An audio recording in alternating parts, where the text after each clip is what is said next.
নমস্কাৰ সকলোকে স্বাগতম জনাইছো আসাম কেৰিয়াৰ পইণ্ট ইউটিউব চেনেলটোলৈ। তো বন্ধু-বান্ধৱীসকল, তোমালোকে ইতিমধ্যে বহুতে কমেণ্টত মেছেজ কৰি আছিলা আৰু হোৱাটছআপতো আমাক মেছেজ কৰি আছিলা যে জিএনএম এন্ট্ৰেন্স 2026ৰ কাৰণে ভিডিঅ' লাগে। তো ফাইনেলি আজি মই তোমালোকৰ কাৰণে এটা স্পেচিয়েল ক্লাছ লৈ আহিছোঁ আৰু এইটো 2026 চনৰ জিএনএম এন্ট্ৰেন্সৰ প্ৰথমটো ক্লাছ হয়। তো এই ক্লাছটোত মেথছৰ কিছুমান বেছিক বস্তু আমি চাম, কিছুমান বেছিক কুৱেশ্যন চাম আৰু ইয়াৰ লগতে তোমালোকক এটা ভাল এনাউন্সমেণ্ট মই জনাই দিওঁ। আমি হয়তো 10 ফেব্ৰুৱাৰীৰ ভিতৰত তোমালোকৰ কাৰণে জিএনএম এন্ট্ৰেন্সৰ এটা খুব সুন্দৰ কোৰ্স লৈ আহিম, য'ত তোমালোকক মেথছ, সায়েন্স আৰু ইংলিছ তিনিওটা সাবজেক্ট খুব সুন্দৰকৈ পঢ়ুৱা হ'ব আৰু বিশেষকৈ মেথছটো মই চাম আৰু মেথছৰ তোমালোকৰ এডভান্স বেছিক টু এডভান্স লেভেলত সকলোখিনি বস্তু মই তোমালোকক শিকাই দিম কোৰ্সটোত। আৰু ইউটিউবত ফ্ৰী ক্লাছবিলাক এতিয়াৰ পৰা আজিৰ পৰা ডেইলি পাই থাকিবা তোমালোকে। মেথছৰ, সায়েন্সৰ, ইংলিছৰ ক্লাছবিলাক তোমালোকে পাই থাকিবা। ওকে, আৰু তোমালোকে যদি কোৰ্সটো ল'ব বিচাৰা তেতিয়াহ'লে 10 তাৰিখৰ ভিতৰত তোমালোকে আমাক হোৱাটছআপত কণ্টেক্ট কৰিবা। ঠিক আছে, ওকে, তলত নম্বৰ এটা ঘূৰি থাকিব, তাতে হোৱাটছআপ কৰিবা বা ফোন কৰিলেও আমাক পাই যাবা। ঠিক আছে, আৰু এটা কথা, তোমালোকে বহুতে মেথছত উইক থাকা, হয় নহয়? বহুতে মেথছত কম নম্বৰ পাই কাৰণে এন্ট্ৰেন্সত নাম্বাৰটো নাপায়গৈ আৰু ইংলিছটোত। তো মেথছ আৰু ইংলিছ এই দুইটা সাবজেক্টটো খুব ভালকৈ আমি পঢ়াই দিম। মেথছটো বিশেষকৈ মই চাম, গোটেই বস্তুটোৱে বেছিকৰ পৰা এডভান্সলৈকে তোমালোকক শিকাই দিম। তাৰে প্ৰথমটো ক্লাছ আজি লৈ আহিছোঁ। তো চোৱা, ফাৰ্ষ্ট ক্লাছটোত কি কি কুৱেশ্যন আহিছে, একদম বেছিক কিছুমান বস্তু চাম আৰু এনেধৰণৰ কুৱেশ্যন মই আশা কৰোঁ যে কম আহিব। এনেকুৱা ধৰণৰ প্ৰশ্ন কম আহে কাৰণ কম্পিটিশ্যনটো বহুত হাই হৈছে। কিন্তু এই কুৱেশ্যনবিলাক যদি বেছিকৰ কুৱেশ্যনবিলাক যদি তোমালোকে বুজি নোপোৱা, তেতিয়াহ'লে কিন্তু তোমালোকে যিবিলাক টান কুৱেশ্যন পাবা, ওকে, যিবিলাক এডভান্স লেভেলৰ কুৱেশ্যন পাবা, সেইবিলাক কৰিবলৈ নোৱাৰিবা। চ' প্ৰথম কুৱেশ্যনটোত কি দিয়া আছে, what is the HCF of 18 and 48? 18 আৰু 48ৰ HCF কিমান হয়? ঠিক আছে, 18 আৰু 48ৰ HCF কিমান? HCF মানে কি, যিটোক আমি কওঁ অসমীয়াত গ খা উ, মানে কি গৰিষ্ঠ সাধাৰণ উৎপাদক। ওকে, গৰিষ্ঠ সাধাৰণ উৎপাদক। তো HCF মানে হাইয়েষ্ট কমন ফেক্টৰ। এতিয়া HCF উলিওৱা বিভিন্ন পদ্ধতি আছে, বিভিন্ন ধৰণৰ মেথড আছে। তাৰে দুটা মেথড মই তোমালোকক দুটা মেথড শিকাই দিম। তো এই দুটাত তোমালোকক যিটো ইজি লাগে বা যিটো শৰ্ট লাগে সেইটো তোমালোকে কৰিবা। তো প্ৰথম মেথডটো হৈছে মৌলিক উৎপাদক উলিওৱা। কি কৈছে, মৌলিক উৎপাদক উলিওৱা তোমালোকে পদ্ধতি আছে। তো এই মৌলিক উৎপাদক মানে কি, মৌলিক সংখ্যা মানে কি, প্ৰথম কথা হ'ল যে তোমালোকে মৌলিক সংখ্যা চিনি পাব লাগিব। তো যিবোৰ সংখ্যাৰ উৎপাদক দুটা থাকে, মনত ৰাখিবা এটা কথা সদায় মনত ৰাখিবা, যিবোৰ সংখ্যাৰ উৎপাদক কেৱল দুটা থাকে সেইবিলাকক মৌলিক সংখ্যা বুলি কয়। যেনেকে 2, 3, 5, 7, 7ৰ পিছত 11 আহে, ওকে, তাৰপিছত 13, 17, এনেকে আগবাঢ়ি গৈ থাকিব, একদম অসীমলৈকে গৈ থাকিব। ইয়াৰ উৎপাদক চোৱাচোন, ইয়াৰ উৎপাদক কেৱল 1 আৰু 2, ইয়াৰ উৎপাদক চোৱা 1 আৰু 3, ইয়াৰ উৎপাদক চোৱা 1 আৰু 5, হয় নহয়? এইবিলাক সংখ্যাৰ উৎপাদক কেৱল দুটা, সেইকাৰণে এইবিলাক সংখ্যাক মৌলিক সংখ্যা বুলি কোৱা হয়। তো মৌলিক উৎপাদক পদ্ধতিৰে আমি প্ৰথমতে এইটোৰ তোমালোকৰ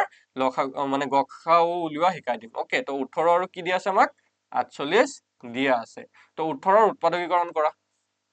18ক যদি মৌলিক উৎপাদকীকৰণ কৰা, 2ৰে যাব 9 বাৰ, তাৰপৰা আৰু 2ৰে নাযায়, 3 3 গুণ 9। ওকে, কিমান পাইছো, 2 পূৰণ 3 পূৰণ 3। ঠিক আছে, 18 মানে কি 2 পূৰণ 3 পূৰণ 3। তাৰপিছত যদি আমি 48ৰ উৎপাদক উলিয়াও, ওকে, 48ৰ যদি উৎপাদক উলিয়াও, 2ৰে যাব কিবাৰ 24, আকৌ 2ৰে যদি কৰো 12 বাৰ যাব, আকৌ 2ৰে কৰিলে 6 বাৰ যাব, আকৌ 2 3 গুণ 6। ঠিক আছে, 2 3 গুণ 6, মানে আমি কিমান পাইছো 48ৰ 2 2 2 আৰু 3, 2 পূৰণ 2 পূৰণ 2 পূৰণ 3। ঠিক আছে, এইকেইটা পাইছো আমি উৎপাদক। এতিয়া আমাক লাগে কি, HCF। এতিয়া মেইন পইণ্টটো চোৱা, HCF টো কেনেকে উলিয়াবা। তো HCF কেনেকে উলিয়াবা, কি কৰিবা চোৱা ভালকে, 18 আৰু 48ৰ যিকেইটা উৎপাদক পাইছো, 18ৰ উৎপাদক খিনি হৈছে এইটো 2 পূৰণ 3 পূৰণ 3, আৰু 48ৰ উৎপাদক খিনি হৈছে এই গোটেইখিনি, মানে 2 2 2 2 আৰু 3। তো কি কৰিম, আমি ইয়াৰ পৰা কমন উৎপাদক উলিয়াম। ঠিক আছে, কমন খিনি উলিয়াম। তো ইয়াতে যদি আমি চাওঁ 2 এটা 2, এইটো দুইটাতে আছে, তো 2 এটা হৈ গ'ল কমন। আৰু যদি চাওঁ 3 এটাও দুইটাতে আছে, তো 3টো হৈ যাব কমন। আৰুতো একো নাই, চোৱা 2 আৰু 3ৰ বাহিৰে বেলেগতো একো নাই। চ' আমি কি পাইছো, 2 আৰু 3। তো এতিয়া 2 3 পূৰণ কৰি দিয়া, 2 3 গুণ 6, এই 6টোৱে হ'ব ইহঁতৰ উৎপাদক HCF। ঠিক আছে, 18 আৰু 48ৰ HCF টো হ'ব 6, অপশ্যন এ টো হৈ যাব কাৰেক্ট এনচাৰ। ওকে, বুজি পাইছা? নেক্সট চোৱা, এইটো যদি বুজি পাইছা, নেক্সট কুৱেশ্যনটো চোৱা। অলপ সংখ্যাকেইটা ডাঙৰ কৰি দিছো, বেলেগ একো কৰা নাই, সংখ্যাকেইটা ডাঙৰ দিছে। তো কেনেকে কৰিবা এইটোত, কেনেকে কৰিবা, আৰু এটা কথা, ওকে, আৰু এটা কথা, মই তোমালোকে ইয়াতে শিকাম বুলি কৈছিলো এটা দুটা পদ্ধতিত হয়নে এটা পদ্ধতি শিকিলা যেটো মৌলিক উৎপাদকীকৰণ পদ্ধতি আৰু এটা হৈছে ছুটি নিয়ম পদ্ধতি তো ছুটি নিয়ম পদ্ধতিত 18 আৰু 48ৰ মই উৎপাদক উলিওৱা HCF উলিওৱা শিকাই দিছো তো 18 আৰু 48 আছে তো ইহঁতক কি কৰিবা এনেকে ঘৰ এটা ধুনিয়াকে সজাই লৈ তাৰ পিছতে মৌলিক সংখ্যাৰে হৰণ কৰি দিয়া কিন্তু এটা কথা সদায় মনত ৰাখিবা এনেকুৱা সংখ্যা লব লাগিব আমি যিটো সংখ্যাই 18 আৰু 48 দুইটাকে হৰণ যাব তো এটো সংখ্যা যদি আমি প্ৰথমতে 2 লওঁ 2 ৰে যদি 18 হৰণ কৰো 2 9 18 আৰু 48ক যদি হৰণ কৰো এটো যাব 24 হৈছে বুজি পাইছা আৰু তো কোনো সংখ্যাৰে হৰণ নাযায় আৰু তো 2 ৰে হৰণ নাযায় 9 আৰু 24ক তেতিয়া কি কৰিম 2 ৰ পিছত 3 ৰে হৰণ কৰি চাম 3 ৰে যদি হৰণ কৰো 3 3 গুণ 9 3 8 গুণ 24 গৈছে দুইটাকে হৰণ গৈছে এতিয়া চোৱা বাকি 3 থাকি গল আৰু 8 থাকি গল 3 আৰু 8ক কিবা সংখ্যাৰে হৰণ যাব নেকি কিবা সংখ্যাৰে হৰণ যাব জানো নাযায় তো কি কৰিম এই যে 2 আৰু 3 পাইছো 2 আৰু 3 পূৰণ কৰি দিম ওকে 2 আৰু 3 পূৰণ কৰিলে কিমান ওলাব 6 ওলাব আৰু এইটোৱে হৈছে আমাৰ HCF বুজি পাইছা এই 6 টো HCF পাইছো নাই 6 আমি তো একেটা বস্তুৱে হয় খালি তোমালোকৰ ট্ৰিক্স মেথড বেলেগ বেলেগ যেটো মেথড তোমালোকৰ ভাল লাগে হেতু মেথডতে কৰিবা ওকে নেক্সট কোৱেশ্চন কি দিয়া আছে চোৱা what is the HCF of 624 936 and 264 অলপ ডাঙৰ সংখ্যা দিয়া আছে ডাঙৰ সংখ্যা দিছে বুলি তোমালোকে ভয় নাখাবা কাৰণ পৰীক্ষাত ইমান ইজি নাহে আৰু সেই কাৰণে প্ৰেক্টিস যিমান কৰিবা ন যিমান প্ৰেক্টিস কৰিবা হিমানে তোমালোকে এইবিলাক কৰিব পাৰিবা তাৰ কাৰণে আমাৰ এপত যেটো কোৰ্স থাকিব তাতে তোমালোকৰ এটা বস্তু থাকিব হেতু হৈছে মক টেষ্ট তোমালোকে ধুনিয়াকে যিবিলাক পঢ়িছা তাৰ কাৰণে টেষ্ট দিব পাৰিবা উইকলি বেসিছত মান্থলি বেসিছত আৰু এক্সামৰ আগত তোমালোকে মক টেষ্ট দিব পাৰিবা মক টেষ্টটো কি হয় এক্স্যাক্টলি পৰীক্ষাৰ নিচিনা হয় এটা টাইম দিয়া থাকিব ধৰা তোমালোকৰ পৰীক্ষাটো যেহেতু 2 ঘণ্টা হয় তো 2 ঘণ্টাৰ ভিতৰত যিমানটা কোৱেশ্চন থাকিব 100টা কোৱেশ্চন থাকিব তো হেনেকে বা 50টা কোৱেশ্চন এনেকে ধৰণে তোমালোকৰ মক টেষ্ট বিলাক দিয়া থাকিব তাতে তোমালোকে 2 ঘণ্টাত কিমানটা কৰিব পাৰিছা নাম্বাৰ সিস্টেম থাকিব মানে কিমান নাম্বাৰ পাইছা সকলো বিলাক তাতে ওলাই যাব মানে নিজকে পৰীক্ষা কৰা যে পৰীক্ষাৰ কাৰণে গোটেই বস্তুখিনি পঢ়িলা কিন্তু নিজকে কেনেকে পৰীক্ষা কৰিবা যে আমি কিমান পঢ়িছো কিমান আমাৰ মাইন্ডত আছে তো তাৰ কাৰণে কি কৰিব পাৰা মক টেষ্ট লগাব পাৰা আৰু হেতু আমি তোমালোকৰ কাৰণে अवेलेबल কৰাই দিম ঠিক আছে সো এতিয়া আমি ইয়াত চাম এই কোৱেশ্চনটোত চাও আমি HCF কিমান হ'ব 624 936 আৰু 264 ৰ HCF টো কিমান হ'ব তো কি কৰিম চোৱা মই ছুটি নিয়ম যেটো আছে সেই নিয়মটোতে শিকাই দিম 624 936 and 264 ইয়াতে আমি কি কৰিব লাগিব এনেকুৱা সংখ্যা বিচাৰিব লাগিব যেটো সংখ্যাই তিনিওটাকে হৰণ কৰিব পাৰো ওকে তো গুটেইকিটা যুগ্ম সংখ্যা হয় 2 ৰে হৰণ কৰিম গুটেইকিটাক 2 3 গুণ 6 এফালে থাকিলে 24 2 গুণ 2 2 2 গুণ 4 বুজি পাইছা নেক্সট যদি আমি চাও 312 ওলাইছে নেক্সট যদি চাও 2 4 গুণ 8 এফালে থাকিলে 1 13 2 6 গুণ 12 1 থাকিলে 8 8 ওকে 468 তাবা 2 গুণ 2 2 3 গুণ 6 2 2 গুণ 4 132 আকৌ গুটেইকিটা যুগ্ম সংখ্যা পাইছো 2 ৰে হৰণ কৰিম 312ক যদি হৰণ কৰো 2 গুণ 2 1 থাকিলে 2 5 গুণ 10 এফালে থাকিলে 1 12 2 6 গুণ 12 156 2 2 গুণ 4 2 3 গুণ 6 2 4 গুণ 8 এফালে যদি চাও 66 আকৌ গুটেইকিটা যুগ্ম ওলাইছে আকৌ 2 ৰে হৰণ কৰি দিম তো 2 2 7 গুণ এফালে 14 1 থাকিলে 2 8 গুণ 16 তাৰ পিছতে 2 গুণ 2 এফালে থাকিলে 2 গুণ 2 2 8 গুণ 14 66 ত 33 টাইম যাব এতিয়া ভালকে চোৱা এতিয়া আমি 2 ৰে হৰণ কৰি পেলালো কিন্তু 78 170 আৰু 33 টোক যদি চাও 2 ৰে হৰণ নাযায় হয় না 78ক যাব 170 আৰু 33 টোক নাযায় তাৰ কাৰণে কি কৰিম 3 ৰে হৰণ কৰি চাও 3 ৰে যদি হৰণ কৰি দিও 3 2 গুণ 6 1 থাকিলে 18 3 6 গুণ 18 3 170ক যদি কাটো 3 3 গুণ 9 থাকিলে 2 27 3 9 গুণ 27 আৰু 3 11 33 ওকে বুজি পাইছা 26 39 আৰু 11 পাইছো এতিয়া চোৱা আৰু কিবা সংখ্যাৰ হৰণ যাব নেকি ইহতক ইহত তিনিওটাকে কিবা মৌলিক সংখ্যাৰ হৰণ যায় নেকি 2 ৰে যদি কাটো 26ক যাব এটাক নাযায় 3 ৰে যদি কাটো 26কো নাযায় 39ক যাব 11কো নাযায় মানে আমাৰ একো সংখ্যা ইয়াতে নাই এনেকুৱা সংখ্যা নাই যেকিটাক তিনিওটাকে আমি হৰণ কৰিব পাৰো সো কি হ'ব আমাৰ এলসিএম যেটো উলিয়াব লাগে সৰি এইচচিএফ যেটো উলিয়াব লাগে HCF যেটো উলিয়াব লাগে কি কৰিম একিটা পূৰণ কৰি দিম 2 2 2 আৰু 3 ওকে 2 পূৰণ 2 পূৰণ 2 পূৰণ 3 2 2 গুণ 4 4 2 গুণ 8 8 3 গুণ 24 তো আমাৰ যেটো HCF হেতু হৈ যাব 24 ওকে 24 অপচন এত আছে অপচন এটো হৈ যাব কাৰেক্ট এনসাৰ বুজি পাইছা অপচন এটো হৈ গল কাৰেক্ট এনসাৰ এতিয়া মই আশা কৰো যে তোমালোকৰ HCF ৰিলেটেড তেনেকুৱা যদি কিবা প্ৰশ্ন আহে পৰীক্ষাত ভুল নকৰা হয় নে নহয় ভুল নকৰিবা আৰু যদি বুজি নোপোৱা কমেন্টত জনাবা কমেন্টত জনালে মই আকৌ নেক্সট ক্লাছত বুজাই দিম বা তোমালোকে যদি পেইড কোৰ্সটো ল'ব বিচাৰা তাত গোটেই ডিটেইলছই আছে মানে এফালৰ পৰা তাতে গোটেইখিনি আমি ইনক্লুড কৰি আছো 10 তাৰিখৰ আগত তোমালোকৰ হেতু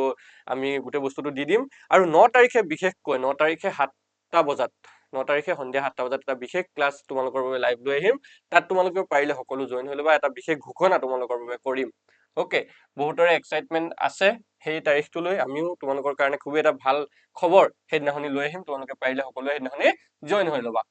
ঠিক আছে what is the LCM of 36 45 and 60 36 45 আৰু 60 ৰ এলচিএম কিমান হ'ব এবাৰ কি কৈছে আমাক এলচিএম মানে কি হয় এলচিএম মানে হৈছে লঘিষ্ঠ লঘিষ্ঠ সাধাৰণ গুণিতক বঢ়িয়া লঘিষ্ঠ সাধাৰণ গুণিতক উলিয়াব দিছে ঠিক আছে ওকে লঘিষ্ঠ সাধাৰণ গুণিতক কিমান হ'ব এতিয়া এলচিএম আমি এইচচিএফৰ দৰে উলিয়াব পাৰো ঠিক আছে এইচচিএফৰ দৰে উলিয়াব পাৰো তো যেটো ছুটি নিয়ম সবতকে হেতুৱে মই তোমালোকক শিকাই দিম তো আমি কি কৰিম 36 45 আৰু 60 এই তিনটা কেনেকৈ ঘৰত লিখি লৈছো তাৰ পিছতে মৌলিক উৎপাদকীকৰণ যিবিলাক মৌলিক সংখ্যা পাইছিলো আমি 2 3 5 7 11 এনেকুৱা সংখ্যাবিলাকেৰে হৰণ কৰিম কিন্তু এটা কথা ইয়াতে আছে যে আমি এই তিনিওটা সংখ্যাকে হৰণ নকৰিলেও হ'ব মানে তিনিওটা সংখ্যাকে হৰণ নগলেও হ'ব যদি দুটা সংখ্যাকো এবাৰ হৰণ গৈছে তেতিয়াও আমি কাটিব পাৰিম ইহঁতক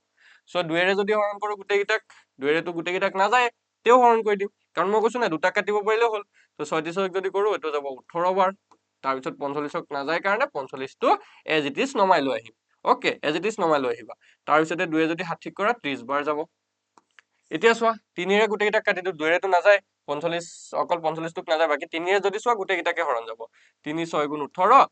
45ক যদি যোৱা 3 15 45 আৰু 30ক যদি যোৱা 3 10 গুণ 30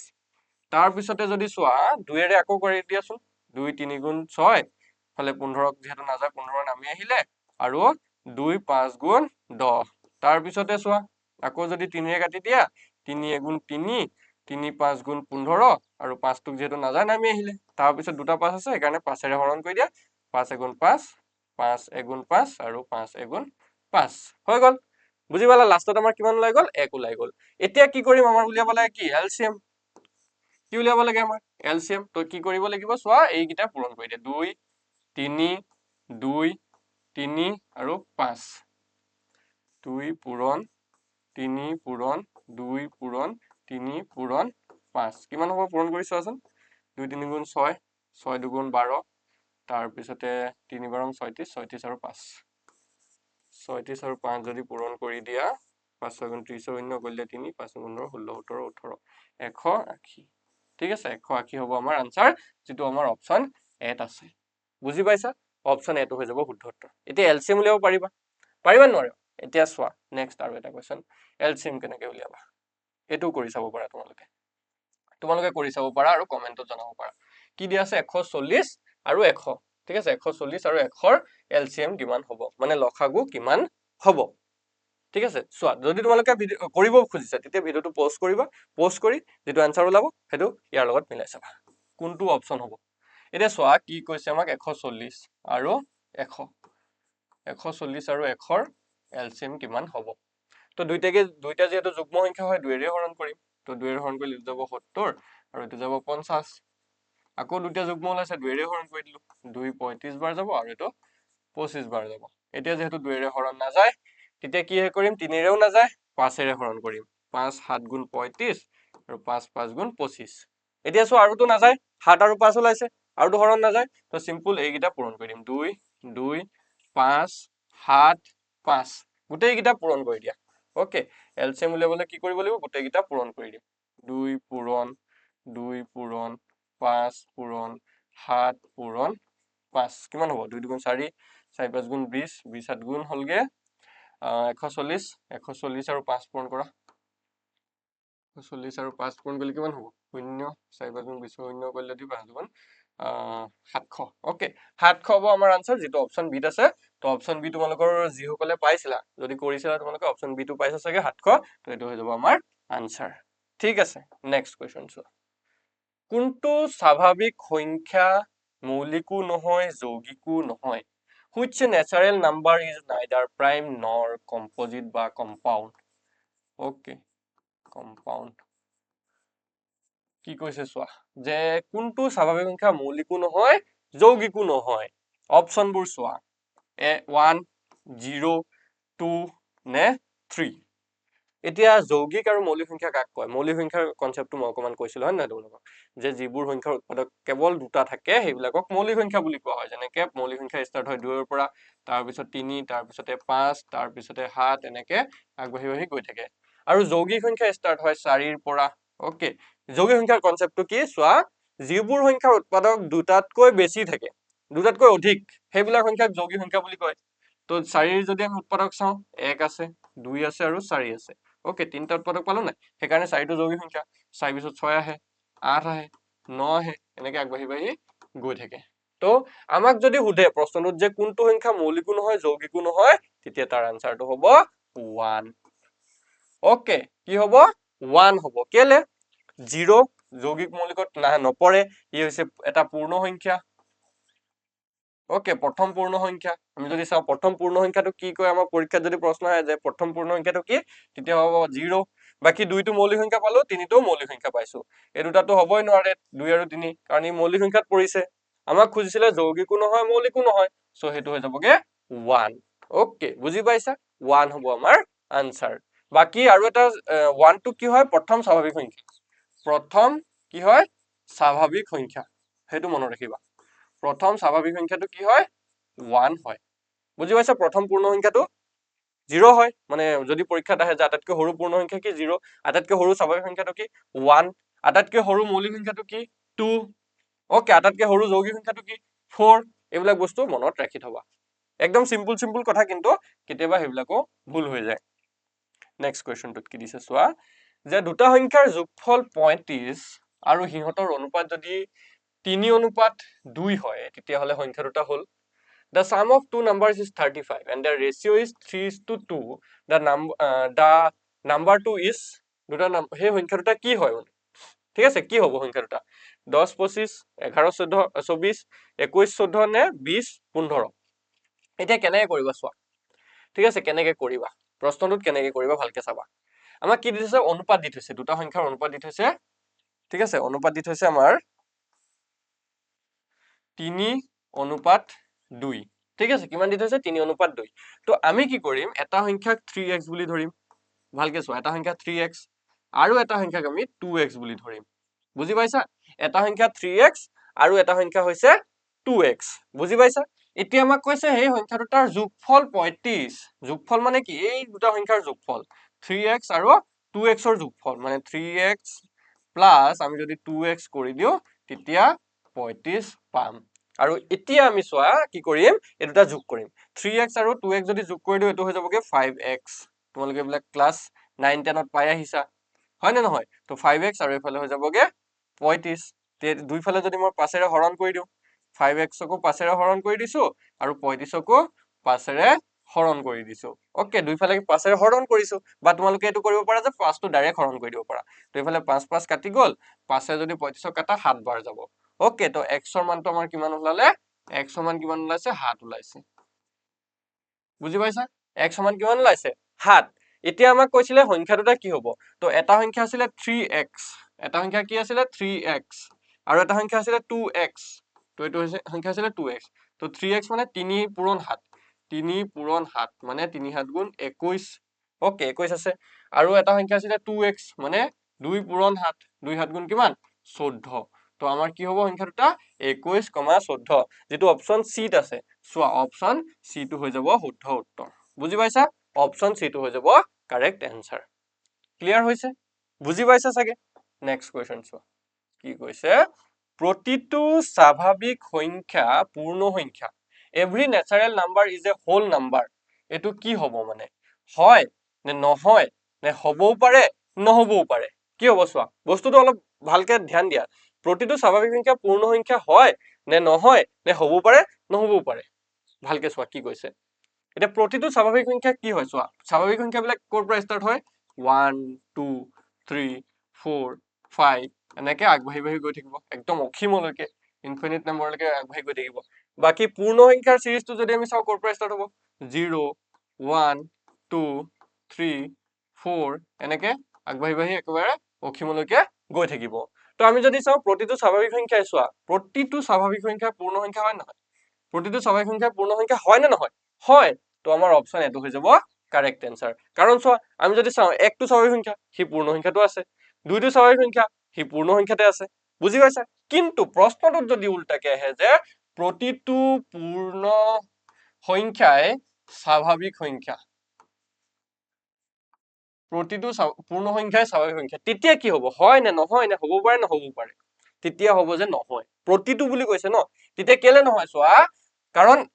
প্ৰতিটো পূৰ্ণ সংখ্যা 0 আছে নাই প্ৰতিটো পূৰ্ণ সংখ্যাত যদি চাওঁ 0 আছে নাই 0 তো স্বাভাৱিক সংখ্যাত আছে জানো 0 তো স্বাভাৱিক সংখ্যাত আছে জানো নাই সো এই কাৰণে এইটো নহয় হ'ব যদি আমাৰ আহে যে পৰীক্ষাত প্ৰশ্ন প্ৰতিটো পূৰ্ণ সংখ্যাই স্বাভাৱিক সংখ্যা তেতিয়া কি হ'ব তেতিয়া তাৰ আনসাৰটো হ'ব নহয় কেলে নহয় 0 টোৰ কাৰণে ওকে 0 টোৰ কাৰণে নহয় বুজি পাইছা মই আশা কৰিছো সকলোৰে ক্লিয়াৰ হৈছে নেক্সট কোৱেশ্চনটো চোৱা নেক্সট কোৱেশ্চন এটা অংকৰে লিখিব পৰা আটাইতকৈ সৰু অযুগ্ম সংখ্যাটো কি হয় the smallest odd number that can be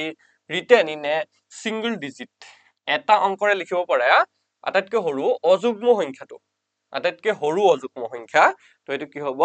তো এটো হৈ যাবগে 1 ঠিক আছে অপচন গিটাৰ ভিতৰত 1 টো নাই মই এটা অপচনত 1 লিখি দিছো তো 1 হ'ব লাগিছিলে তো আমাৰ অপচন ধৰা ডি টো কাৰেক্ট আনসাৰ হ'ব টাইপিংত মিস্টেক হৈ এটো 1 টো নাহিলে এটো প্ৰশ্নটো চোৱা ভালকে এটা অংকৰে লিখিব পৰা আটাইতকৈ সৰু অযুগ্ম সংখ্যাটো সুধিছিলে তো এটো হৈ যাবগে 1 আৰু যদি আটাইতকৈ ডাঙৰটো সুধিলেহেঁতেন ওকে আটাইতকৈ সৰু নাহি পিনে যদি আটাইতকৈ ডাঙৰটো সুধিলেহেঁতেন আটাইতকৈ ডাঙৰ অযুগ্ম সংখ্যাটো তেতিয়া হৈ গ'লহেঁতেন 9 এটা অংকৰে বুলি কৈছে নহয় 9 টো এটা অযুগ্ম সংখ্যা হয় নে নহয় তো আটাইতকৈ ডাঙৰ অযুগ্ম সংখ্যাটো হৈ গ'লহেঁতেন 9 আৰু যদি প্ৰশ্ন আহে যে এটা অংকৰে লিখিব পৰা আটাইতকৈ সৰু যুগ্ম সংখ্যা কোনটো এতিয়া চোৱা যুগ্ম সংখ্যা যদি আহিলেহেঁতেন যে সৰু অযুগ্ম নাহি কি আহিলেহেঁতেন যুগ্ম যদি সুধিলেহেঁতেন এটা অংকৰে লিখিব পৰা আটাইতকৈ সৰু যুগ্ম সংখ্যাটো কোনটো হয় তো হেতু হৈ যাব 2 আৰু আটাইতকৈ ডাঙৰ যদি সুধিলেহেঁতেন যুগ্ম সংখ্যা আটাইতকৈ ডাঙৰ যদি যুগ্ম সংখ্যা সুধিলেহেঁতেন তেতিয়া হৈ গ'লহেঁতেন এটো 8 কেলে কাৰণ 8ৰ পিছত 9 আহে 9 টো অযুগ্ম আৰু 9ৰ পিছত 10 আহে 10 টো যদি কৈ দিলেহেঁতেন ন 10 টো ভুল কাৰণ 10 টো দুটা অংক আছে চোৱা একক আছে 10 আছে দুটা অংক আছে সো এইবিলাক ভালকে চাবা একদম ডিটেইলসি বস্তুবিলাক চাবা কাৰণ এইবিলাক পৰীক্ষাত প্ৰশ্নত খেলিমেলি লগাব তোমালোকক এটা এটা বস্তুৱে খেলিমেলি লগাব ওকে নেক্সট কোৱেশ্চন চোৱা কি কৈছে এটা অংকৰে লিখিব পৰা আটাইতকৈ সৰু অযুগ্ম সংখ্যাটো তো চালো কি কৈছে নেক্সট কোৱেশ্চনটো চোৱা এটা যুগ্ম সংখ্যা আৰু এটা অযুগ্ম সংখ্যাৰ যোগফল কি হয় the sum of an even number and odd number is এটা যুগ্ম আৰু এটা যদি অযুগ্ম সংখ্যা লোৱা তাৰ যোগফলটো কি হ'ব সদায় কি হ'ব এটা অযুগ্ম সংখ্যা হ'ব নে যুগ্ম সংখ্যা হ'ব নে দুয়োটা নে এটাও নহয় কোনটো হ'ব কারেক্ট আনসাৰ চোৱা মই বস্তুটো ডিটেইলস তোমালোকক প্ৰ্যাকটিক্যালি বুজাই দিম এটা যুগ্ম সংখ্যা লোৱা আৰু এটা অযুগ্ম সংখ্যা লোৱা আৰু এটা যোগ কৰি দিয়া সাপোজ মই ধৰা তোমালোকৰ এটা যুগ্ম সংখ্যা লৈছো 2 আৰু এটা অযুগ্ম সংখ্যা লৈছো 3 ওকে 2 আৰু 3 যোগ কৰি দিয়াচোন কি হ'ব 5 5 টো কি হয় যুগ্ম নে অযুগ্ম 5 টো কি হ'ব অযুগ্ম হয় নহয় 5 টো অযুগ্ম হ'ব